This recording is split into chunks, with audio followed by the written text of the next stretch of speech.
How do you get whatever you want? Take a minute to think about a recent situation in which you wanted something from another person. Maybe you wanted your partner to clean the dishes, or maybe you wanted a promotion from your boss, or maybe you wanted a person at a party to go on a date with you. Well, how did you get it? In an ideal world, we could all just ask for things that we want from people, and then they would comply. But the world is not perfect, and we can't get everything that we want on the first try. So, how do we get what we want? Well, there are a lot of honest, ethical answers to this question, but there are also unethical answers. If you attempt to get what you want through deception, lies, or indirect tactics, you are using a form of manipulation. And in this video, I'm going to be going over the 11 tactics of manipulation. Now, I'm not giving you these tools so that you can go out and manipulate others. Think of this video as a warning video. People are trying to manipulate you all day long, and if you can spot the signs of manipulation, you can see through them and have more control over your own decisions and your relationship with others. So, let's get started with the 11 tactics of manipulation. Number 1, charm. We all know someone who uses a wink and a compliment to get what they want. People want to feel attractive and wanted. Manipulators play into these feelings by being charming. They believe that when a person starts to get a little flirty, they'll start to be attracted to the manipulator and will be more likely to submit to the manipulator's demands. Number 2 is coercion. This tactic isn't all fun and flirty. When someone is coercing another to do something, they may use fear of harm or threats. They might say, "If you don't help me rob this bank, I'll kick your dog." The person being coerced may feel as though the consequences of not doing the action are worse than doing the consequences of the action. Number 3 is silent treatment. Silence is a surprisingly effective manipulation and negotiation tool. Silence makes us all anxious. If someone is silent or they refuse to speak, we may feel the urge to give in to their desires or give them something they want just to break the silence. Number 4 is reason. Not all manipulation tactics are unethical, but they may be used unethically. Reason is a great example of this type of manipulation tactic. People use reason or logical arguments to get what they want. They may tell a person, or maybe even themselves, something like, "If you help me rob this bank, you'll be able to feed your family." There's nothing really inaccurate about that though, right? When it's hard to argue against someone who uses reason as a manipulation tactic, you may be more likely to break down and give the manipulator what they actually want. Number 5 is regression. When two people reason with each other like adults, it can be easy for both parties to hold their ground. But when one person reverts to acting like a child, things might go haywire. This is a regression tactic. A person may whine, cry, or pout to get their way. People may give in simply because they want the childish behavior to stop. Number 6 is self-abasement. Not all manipulation tactics involve insulting or forcing the other person to do something. If a manipulator uses self-abasement to get what they want, they will humble themselves. Self-abasement may be used when a manipulator wants someone to forgive them, believe them, or maybe make efforts to strengthen a relationship. Self-abasement, if you don't already know, is basically whenever you humiliate yourself. People do this all the time with something called self-deprecating jokes. However, it is a form of manipulation.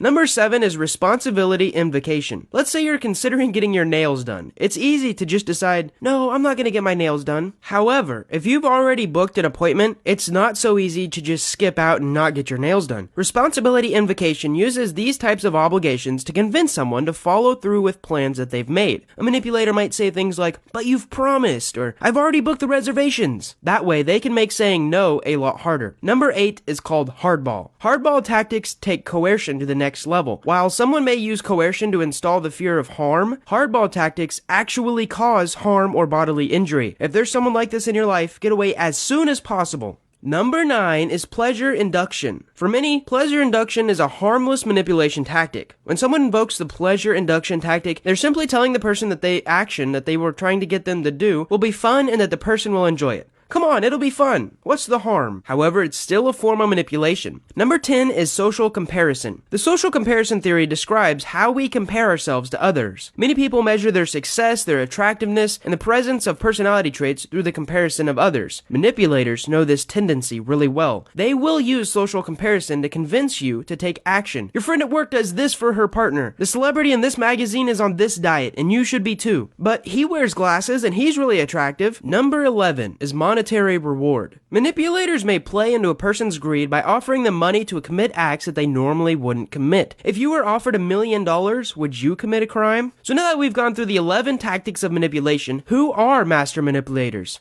So let's break down some stereotypes here. Women are often framed as master manipulators. Well, this just isn't true. There are no sex differences in the tactics of manipulation. Research shows that men and women equally perform these tactics. You can just watch any pickup artist work his magic on YouTube, and the myths of women being manipulators will disappear before your eyes. Something else I want to talk about in this video is how do the tactics of manipulation show up in the big 5 traits. Manipulation tactics show up pretty frequently in the book The Prince. Machiavelli is one of the world's most famous manipulators. He's so infamous that one of the dark triad personality traits is actually named after him. People who are more Machiavellian are more likely to use and also justify their use of manipulation tactics. They believe that they are above ethics and they deserve to get what they want, even if it's through manipulation. The connection is rather obvious, but there are also some connections between the tactics of manipulation and the other big 5 personality traits, so let's take a look at them. Extroversion. People who score high in extroversion are more likely to use coercion and responsibility invocation. This is most likely because you're comfortable being around other people. What about agreeableness? People who score high in agreeableness are more likely to use pleasure induction and reason to get what they want. These 2 manipulation tactics are some of the most ethical. They convince people that they will get something positive out of taking certain actions. And conversely, people who are disagreeable are more likely to seek revenge on people through coercion and the silent treatment. Now let's move on to conscientiousness. Similar to agreeableness, people who score high on conscientiousness are more likely to choose reason over other manipulation tactics. And I think this is because OCD people are more likely to follow rules and think logically. And because of this, reason is very attractive to them. Now, on the other hand, people who score low in conscientiousness are more likely to pick tactics that are potentially criminal, like coercion or unlawful types of monetary reward. In fact, the opposite of conscientiousness is sometimes called impulsiveness. Number 4 is openness. People who score high for openness are more likely to use reason and sometimes pleasure induction and responsibility invocation. Successful reasoning often requires a higher understanding of logic or even a higher intelligence, and usually high openness and high intellect are commonly linked. Conversely, people who score low in openness are more likely to use social comparison. So as you evaluate relationships in your life, keep an eye out for master manipulators and the signs of the following manipulation tactics. The more you know about manipulation, the easier it will be to see these tactics at work and gain more control over the decisions you make. And if you want to, maybe you can manipulate someone into doing something good.